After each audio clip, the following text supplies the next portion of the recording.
Siemaneczko widzowie, z tej strony Godlike. Dzisiaj mam dla was taką ciekawą gierkę, nazywa się Quark. Jest to retro shooter inspirowany Doomem. Powiecie, no Godlike, dobra, ale takich gier jest pełno, tak? Retro shooter inspirowany Doomem.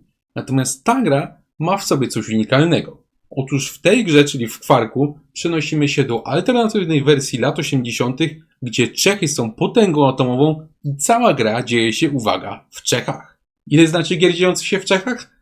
No chyba tylko Kingdom Come. Chyba tak. O nie, jeszcze chyba Deus Ex był. Także Czechy są bardzo mało eksploatowane w grach. Myślę, że to jest ciekawe. Teraz pytanie, czy tą grę warto kupić? Sprawdźmy.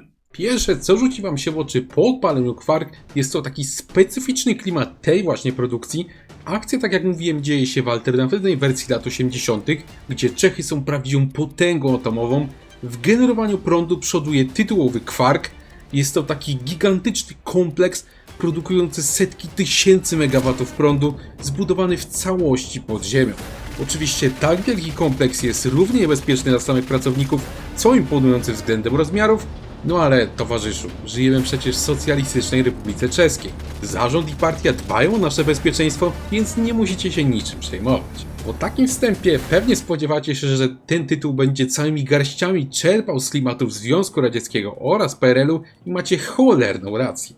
Ta gra jest wprost naszpikowana takimi odniesieniami, całkiem wymyślnymi żartami do PRL-u właśnie. Śmiem twierdzić, że każdy w ten tytuł może zagrać, każdy go może kupić, natomiast jedynie Słowianie żyjący w tym bloku wschodnim, czy tam w bloku Związku Radzieckiego, zrozumieją jego przekaz i całe mnóstwo smaczków, jakie on ma do zaoferowania. Quark to jest prawdziwa esencja ustroju dawno minionego i kopalnia zabawy dla każdego Słowianina. Widać to zresztą nie tylko w znajdowanych tekstach czy w samej fabule, która tutaj jest szczątkowa, ale przede wszystkim także w architekturze. Jak będziecie przemierzać korytarze w tej grze, będziecie przemierzać blokowiska, mapy, widać taki czysto industrialny sowiecki styl, który przywołuje na myśl bloki z wielkiej płyty z lat 80. w Polsce. Myślę, że w Quark poczujecie się błyskawicznie jak w domu. Ten tytuł klimatem ocieka, jest to klimat fajnie zrobiony i to w tej grze zasługuje na duże uznanie.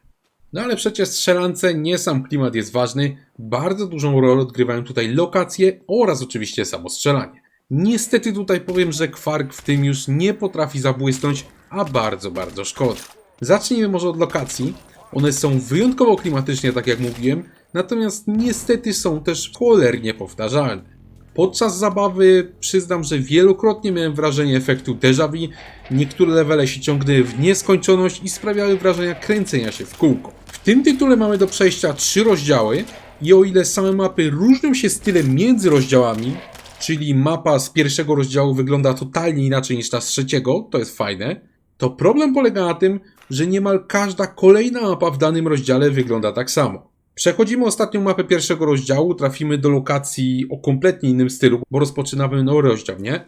No myślicie sobie super, będzie coś nowego. No i to jest fajne, natomiast 4 kolejne mapy w tym samym rozdziale wyglądają niemal dokładnie tak samo jak ta pierwsza i ta sytuacja się powtarza. To po prostu męczy.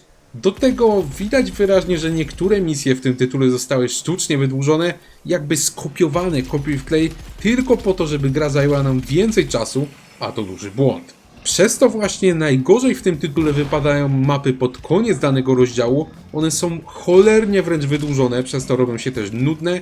Tutaj wiadomość dla deweloperów, jeśli myśleliście, że nie widać tego, że rozciągnęliście tą grę ponad granicę dobrego smaku, no to się grubo mylicie.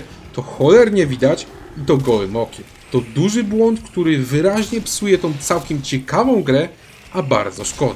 Także jeżeli chodzi o lokacje, jeżeli chodzi o gameplay, to gra się fajnie, natomiast tylko przez pierwsze 2-3 levele danego rozdziału, później do rozgrywki wkrada się nuda i to na własne życzenie deweloperów.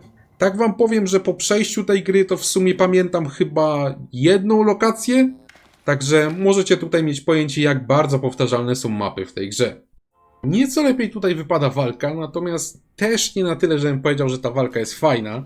Tym, co zasługuje tutaj na uznanie, to jest przede wszystkim system rozczłonkowywania przeciwników oraz same wrażenia ze strzelania. Korzystając tutaj ze strzelby czy z kultowego kołacha, dosłownie czuć, jaką wielką siłę ma każda broń. Gdy strzelamy, to przeciwnicy dosłownie rozpadają się na kawałki, a obrzydem to można dosłownie urwać im kończyny. To wygląda naprawdę fenomenalnie, wygląda kozacko, aż się przypomina taki tytuł Soldier of Fortune. Może go pamiętacie, on też taki system właśnie proponował, też taki system zaoferował i w Kvark znajdziecie coś podobnego, to jest naprawdę fajne. Broni do tego też jest całkiem sporo, może nie wszystkie są idealnie użyteczne, bo zdarzają się też takie bronie dużo słabsze od innych, no to jednak strzelanie z nich daje sporo frajdy i używa się ich przyjemnie. Niestety jest tutaj jeden problem, otóż żeby przyjemnie się strzelało, to musimy mieć strzelać do kogo.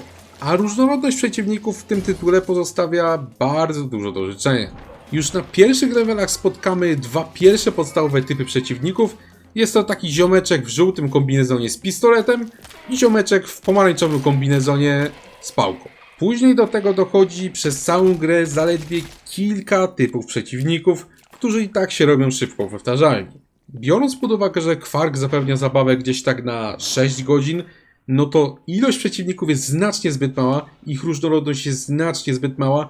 Trafnie się spodziewacie, że przeciwnicy błyskawicznie robią się nudni. Ciągle trafiamy na tych samych gości. Także pomimo więc, że strzelanie tutaj jest fajne, same efekty naszych strzałów są zrobione znakomicie, to wszystko nie ma tak naprawdę znaczenia w porównaniu z faktem, że przeciwnicy są po prostu cholernie powtarzalni. Kvark jest więc znakomitym przykładem takiej gry, gdzie dopracowano szczegóły, a natomiast spieprzono totalnie podstawy. Niestety, jak pokazuje historia, jeżeli podstawy czegoś leżą, to nawet fajne smaczki, nawet takie fajne szczegóły nie mają tak naprawdę znaczenia, o czym zresztą przekonał się producent Nitrodeka do Switcha, którego kiedyś zresztą zmasakrowałem w recenzji na kanale.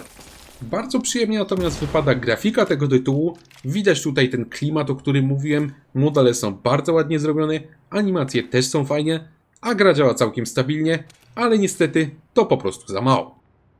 To czas na podsumowanie. Kvark jest produkcją bardzo klimatyczną, stworzoną z pomysłem, co więcej, ten pomysł był naprawdę dobry.